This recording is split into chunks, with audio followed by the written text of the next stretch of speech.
IPL ২০২৬ সাল শেষ হওয়া এক মাসও এখন পর্যন্ত হয়নি এবং ২০২৭ সালের আইপিএলের জন্য অনেক বড় একটা ট্রেড হতে চলেছে। সব কিছুই ফাইনালিস্ট হয়ে গিয়েছে, শুধুমাত্র এখন অফিসিয়ালভাবে ঘোষণা বাকি আছে। বন্ধুরা, তোমরা ঠিকই শুনছো, একটা অনেক বড় ট্রেড হতে চলেছে দিল্লি ক্যাপিটালস ও লখনৌ সুপার জায়ান্টসের মধ্যে এবং এই ট্রেডটা অলমোস্ট সব কিছুই ফাইনাল হয়ে গিয়েছে, শুধুমাত্র এখন ঘোষণা করা বাকি। এইরকম রিপোর্ট বেরিয়ে আসছে। বন্ধুরা, টাইমস অফ ইন্ডিয়ার রিপোর্টে বলা হয়েছে, তারা কনফার্ম করে দিয়েছে কি কুলদীপ যাদব লখনৌ সুপার জায়ান্টসের দল থেকে আইপিএল ২০২৭ সালে খেলতে চলেছে। এটা কনফার্ম করে দিয়েছে বন্ধুরা। তারা বলে দিয়েছে কি আইপিএল ২০২৭ সালটা খেলতে চলেছে লখনৌ সুপার জায়ান্টসের দল থেকে। তোমরা তো নিজেই দেখেছিলে কুলদীপ যাদবের ভালো পারফরম্যান্স হয়নি আইপিএল ২০২৬ সালে দিল্লি ক্যাপিটালসের দল থেকে, এবং দিল্লি ক্যাপিটালস খুব একটা ভালো পারফরম্যান্সও করতে পারলো না। আইপিএল ২০২৬ সালে প্লে অফে কোয়ালিফাইও করতে পারলো না।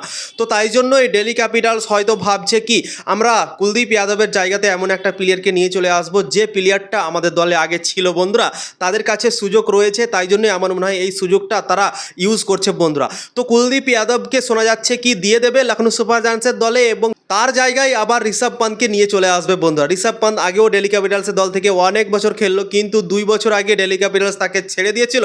লখনৌ সুপার জায়ান্টস নিলাম থেকে তাকে 27 কোটি টাকায় কিনে নিয়েছিল, কিন্তু লখনৌ সুপার জায়ান্টসের দল থেকে ভালো পারফরমেন্স দিতে পারলো না। 2 বছরই ফ্লপ গেল ঋষভ পান্ত, এবং তাই জন্যই আমার মনে হয় লখনৌ সুপার জায়ান্টস এত টাকা দিয়ে তাকে রিটেন করবে না, এবং ক্যাপ্টেন্সি তো ছেড়েই দিয়েছে ঋষভ পান্ত। আইপিএল শেষ হওয়ার পরই বলে দিয়েছিল কি আমি ক্যাপ্টেন্সি আর করবো না লখনৌ সুপার জায়ান্টসের। তো তাই জন্যই ঋষভ পান্তকে লখনৌ সুপার জায়ান্টস যেতে দিচ্ছে দিল্লি ক্যাপিটালসে, এবং দিল্লি ক্যাপিটালস থেকে কুলদীপ যাদবকে নিয়ে চলে আসছে। এরকম ভাবে রিপোর্ট বেরিয়ে আসছে। টাইমস অফ ইন্ডিয়া কনফার্ম করে দিয়েছে কি এই ট্রেডটা হতে চলেছে। বন্ধুরা, এবং আইপিএল ২০২৭ সালে দিল্লি ক্যাপিটালসের দল থেকে ঋষভ পান্ত আবার খেলতে চলেছে, এবং কুলদীপ যাদব ২০২৭ সালের আইপিএলে লখনৌ সুপার জায়ান্টসের দল থেকে খেলতে চলেছে। এইভাবে রিপোর্ট বেরিয়ে আসছে। টাইমস অফ ইন্ডিয়া এটা কনফার্ম করেছে। বন্ধুরা, তো অফিসিয়ালভাবে ঘোষণা এখন নাও হতে পারে, কেননা ২০২৭ সালের আইপিএল অনেকটা এখন দেরি আছে। তো তাই জন্যই অফিসিয়ালভাবে এখন ঘোষণা নাও হতে পারে, কিন্তু তোমরা ধরে রাখো দিল্লি ক্যাপিটালস আর লখনৌ সুপার জায়ান্টসের মধ্যে এই ট্রেডটা সব কিছুই নাকি ফাইনাল হয়েছে।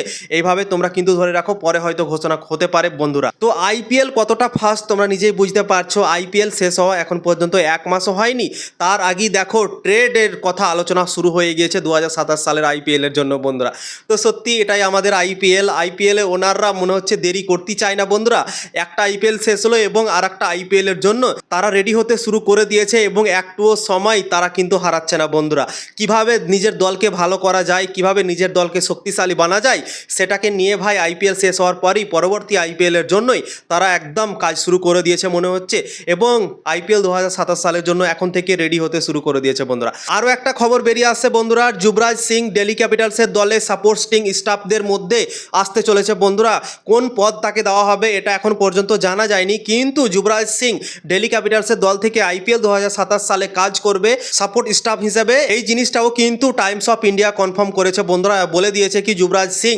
আইপিএল ২০২৭ সালে দিল্লি ক্যাপিটালসের কোচিং স্টাফদের মধ্যে থাকবে, এরকম বলে দিয়েছে। বন্ধুরা, তারাও এইভাবে কনফার্ম করে দিয়েছে। তো এই খবরগুলো আজকে বেরিয়ে এসছে। বন্ধুরা, এবং আরও একটা খবর বেরিয়ে আসছে কেএল রাহুলকে নিয়ে, কি কেএল রাহুল আইপিএল ২০২৭ সালে ক্যাপ্টেন্সি করতে পারে। সব থেকে বড় দাবিদার এখন কেএল রাহুল আইপিএল ২০২৭ সালে দিল্লি ক্যাপিটালসের ক্যাপ্টেন্সি করার জন্য। বন্ধুরা, তো এই খবরগুলো আজকে বেরিয়ে এসছে আইপিএল এর রিলেটেড। তো ইনফরমেশন যদি ভালো লেগে থাকে অবশ্যই লাইক শেয়ার করে দেবে, ভিডিওটাকে বেশি বেশি করে শেয়ার করবে যেন সবাই জানতে পারে এই খবরটা। বন্ধুরা।